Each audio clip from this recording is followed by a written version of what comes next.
मतलब फुटबॉल इतना ज़्यादा अनप्रडिक्टेबल है ना, मतलब पर्टिकुलरली अगर हम ट्रांसफर मार्केट की बात करें ना, तो वो हर मिनट के साथ और कभी भी कुछ भी हो सकता है। मतलब अगर मैं तुमको इसका प्राइम एग्जांपल देता हूँ, अभी यहाँ पर इस समय 1:15 बज रहे हैं रात के, और मैं कल की वीडियो का शूट कर रहा था और मैंने पूरी स्क्रिप्ट तैयार कर रखी थी। उसमें एक सबसे बड़ा टॉपिक ये था कि विनीसियस को लेके PSG डेस्परेट है, इस पर हम आगे बात करेंगे।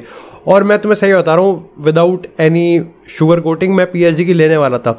और कुर्सी पे बैठते ही भाई आर्टिकल आता है एथलेटिक का, एक एक्सक्लूसिव उनके मेंबर्स के लिए, कि भैया पहली बार ऐसा लग रहा है कि विनीसियस रियल मैड्रिड को छोड़ सकता है। और मेरा दिमाग मतलब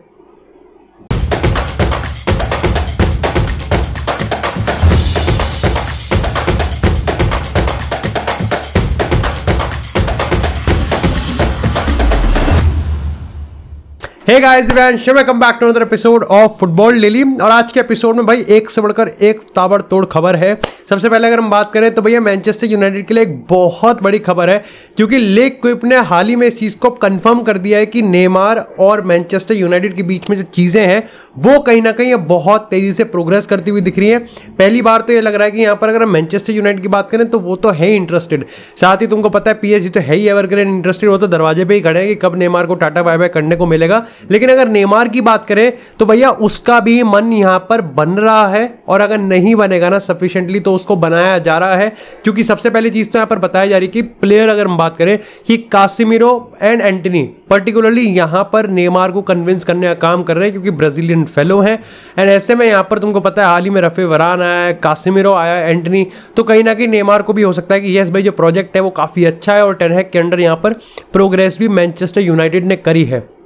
लेकिन क्या इससे ये फर्क हो जाता है? क्या ये जो भरत मिलाप हो रहा है, ये जो लवी डबी चल रहा है, क्या इससे यहाँ पर जो नंबर्स हैं उसमें कुछ बदलाव आएगा? देखो नंबर्स में बदलाव बिल्कुल नहीं आने वाला। ये शायद से कंफर्म है कि नेमार पे कट नहीं लेगा, क्योंकि वो ये मानता है कि उसको पे कट लेने की ज़रूरत नहीं है। ऐसे में यहाँ पर ये चीज़ हो सकती है कि ये डील एक लोन डील होगी with an option to buy, जहाँ पर मैंने तुमको पहले ही बताया था कि यहाँ पर मैनचेस्टर यूनाइटेड 50% सैलरी देगी, जो कि उनके लिए सोचो वो नेमार की 50% सैलरी दे रही है, और 50% सैलरी के साथ ही नेमार शायद से उनका हाईएस्ट अर्नर बन सकता है। और यहाँ पर अगर हम PSG की बात करें तो बाकी कॉस्ट को वो यहाँ पर रिकवर करने वाले हैं। तुम सोचो PSG नेमार की 50% सैलरी लगभग 300-400 के पर ईयर उठा रही है और उसको खिला भी नहीं रही है। सोचो कितना एपिक है कि क्या सही में नेमार को बाहर निकालने की इतनी चुल है क्या कि नेमार बिल्कुल भी उनके प्रोजेक्ट के लायक नहीं है। खैर यहाँ पर अगर हम बात करें तो बड़ी चीज़ खबर ये इसलिए आ रही है क्योंकि अब कहीं ना कहीं आने वाले टाइम में लुइस कैंपोस और नेमार के एंड्राज के बीच में मीटिंग होने वाली है, जहाँ पर भाई दोनों पक्ष एक दूसरे होंगे, और उसके साथ आने वाले टाइम में मैनचेस्टर यूनाइटेड भी इसमें आ जाएगी। अब तुम कहोगे कि मैनचेस्टर यूनाइटेड को अलग से क्या चुलचुलू कट गई कि भैया यहाँ पर नेमार को लेके वो इस समय काफ़ी ऑप्टिमिज्म में है कि देखो यार सबसे बड़ा जो मेरे को लगता है कि लाइक ये ब्रेक और मेक वाला पॉइंट होगा, और वो है कतर का बिड। अगर कतर ने यहाँ पर बिड कर दिया और वो ले गए तो मेरे को लगता है कि यहाँ पर नेमार मैनचेस्टर यूनाइटेड आना बहुत ईजी है। हाउएवर क्या इसका मतलब ये है कि सर जिम रैटक्लिफ के आने के बाद ये चीज़ नहीं होगी? मेरे को लगता है कि जिस तरीके से रैटक्लिफ अपनी बिड को निकाल रहा है, जिस तरीके से ये रैटक्लिफ कोलैबोरेशन विद यहाँ पर ग्लेजर्स हो रहा है, आई थिंक उस पर्सपेक्टिव से रैटक्लिफ भी भाई नेमार को खरीद सकता है, क्योंकि उसको भी फैंस का जो सपोर्ट है वो चाहिए। अब ये अपने आप में काफ़ी है कि नेमार के मैनचेस्टर यूनाइटेड ज्वाइन करने से क्या यूनाइटेड के फैंस की बात करें तो वहाँ पर जो वोट है, वहाँ पर जो पॉपुलरिज्म है, उसको बटोर सकता है कि कोई भी ओनर, क्योंकि Neymar one of the best player, one of the most marketable player. लेकिन क्या यहाँ पर ओल्ड ट्रैफोर्ड कहीं ना कहीं क्रिटिकल हो जाएगा या फिर कहीं ना कहीं ऑप्टिमिस्टिक हो जाएगा? Do let me know in the comment section. क्या न्यूकासल भी है और चेल्सी भी है, सिचुएशन ओपन है, लेकिन यूनाइटेड लीड कर रही है। खैर इसी के साथ यहाँ पर बात करें छोटी अपडेट की, जो कि आती है रूबन नेवेस से।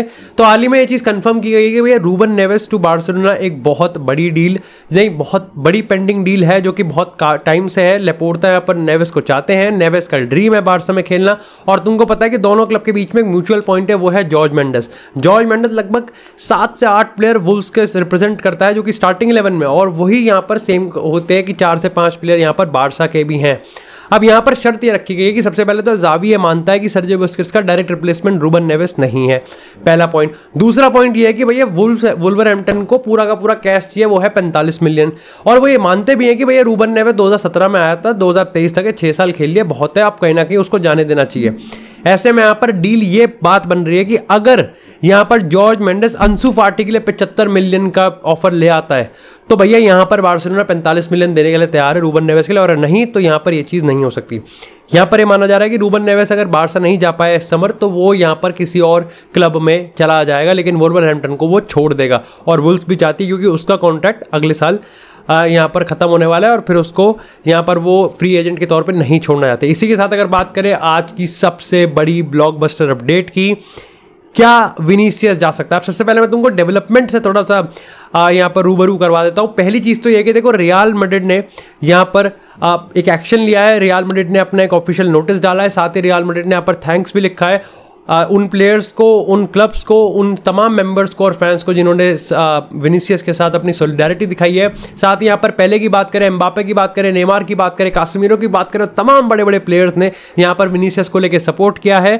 साथ ही भाई मैंने कम्युनिटी पोस्ट किया और उस पर भी लेकर तुम्हारा बहुत अच्छा सपोर्ट है। तो भाई ऑफकोर्स अपन लोग छोटे हैं, लेकिन क्या हुआ, अपन लोग अपने आप में तो भाई बात से बड़े होते हैं, और तुम्हारे कम्युनिटी पोस्ट पे जो रिएक्शन है उससे पता चलता है कि तुम्हारा बड़ा होना हो लेकिन तुम्हारा दिल बहुत बड़ा है। लेकिन व्हाटएवर इट इज, यहाँ पर सबसे पहली बात आती है कि भैया स्पोर्ट की। अब ऑफ कोर्स स्पोर्ट की खबर थी तो मैंने सोचा मैं तो भाई बहुत बढ़िया मारूंगा आज पीएसजी की। उन्होंने ये चीज़ लिखा कि पीएसजी इस समय मॉनिटर कर रही है चीज़ को, और यहाँ पर उन्होंने कहा कि विनीसियस को लेके पीएसजी हमेशा से बहुत ज़्यादा इंटरेस्टेड थी।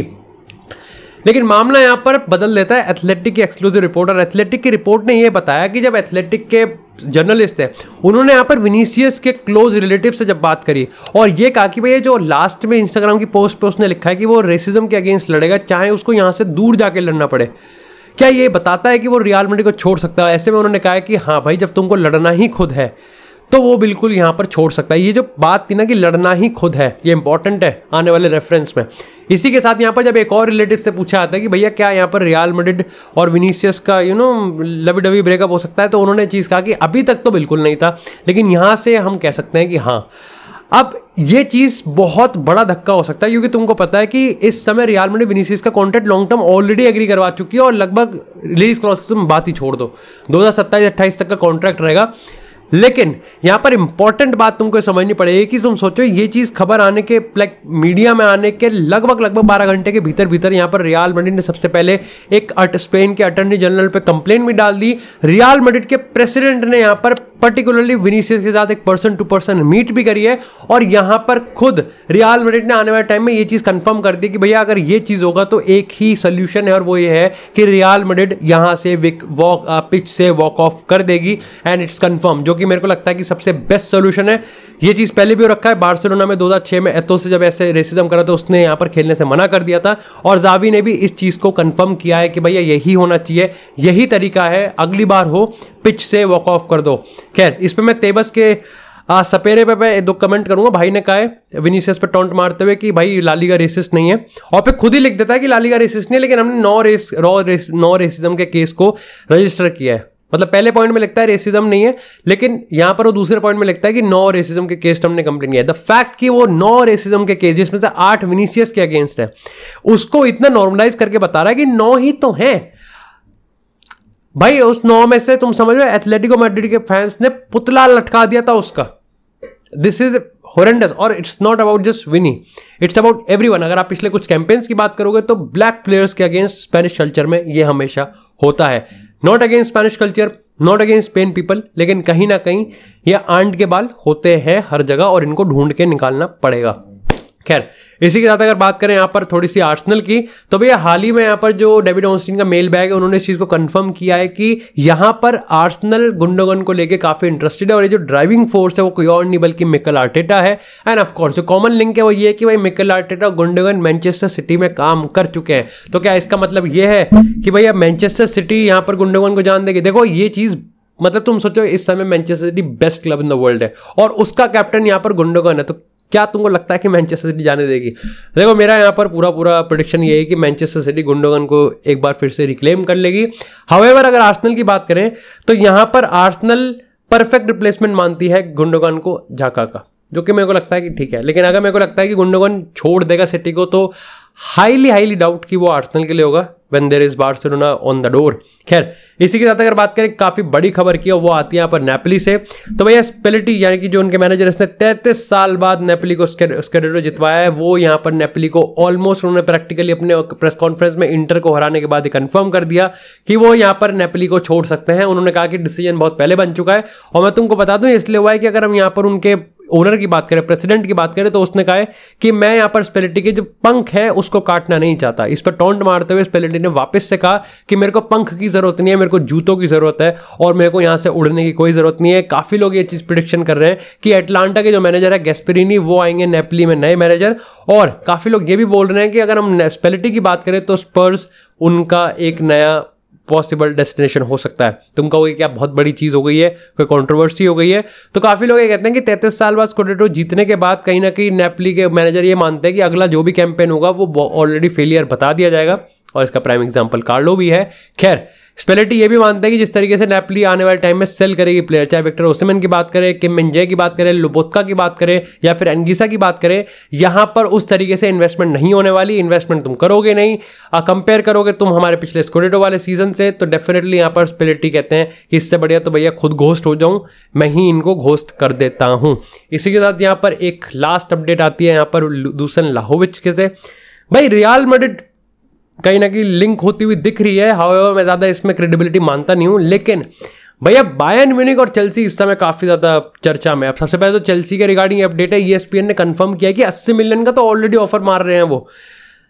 80 मिलियन तो व्लाहोविच के लिए बहुत ज्यादा हो जाएगा। खैर अगर मार दिया ना तो यूवेंटस बहुत मतलब आराम से एक्सेप्ट कर लेगी, आराम से। अगर वो एक्सेप्ट नहीं करेगी तो मोस्ट प्रॉब्ली एलेग्री यहाँ पर मैनेजर नहीं रहेगा। अगर एक्सेप्ट कर लिया तो एलेग्री यहाँ पर यूवेंटस का मैनेजर बना रहेगा। साथ ही यहाँ पर बायर्न की बात करें तो व्लाहोविच बायर्न का चल रहा है लवी डवी, लेकिन बायर्न यहाँ पर बिल्कुल भी इंटरेस्टेड नहीं है as of now. They think कि यहाँ पर विक्टर ओसिमन और हैरी केन में से हम लेके आएंगे। साथ ही साथ यहाँ पर जो बात चल रही है वो इस समय ये कि भैया डेक्लन राइस को लेके आया जाए, क्योंकि अगर यहाँ पर वेराटी की बात करें तो भैया वेराटी बहुत सिमिलर है किमिच की तरह, तो वो डेक्लन राइस को लेके आना चाहते हैं। और अगर किमिच की बात करें तो किमिच इस समय बिल्कुल भी इंटरेस्टेड नहीं है बार्सिलोना को ज्वाइन करने में। That's it for this video guys. I hope आपको वीडियो पसंद आई हो। वीडियो पसंद आए तो वीडियो को लाइक करें, चैनल को सब्सक्राइब करें। आपको इसी तरह फुटबॉल से एक्सक्लूसिव कंटेंट चैनल में मिलता रहेगा। तब तक के लिए stay tuned, stay safe and I will see you in the next episode.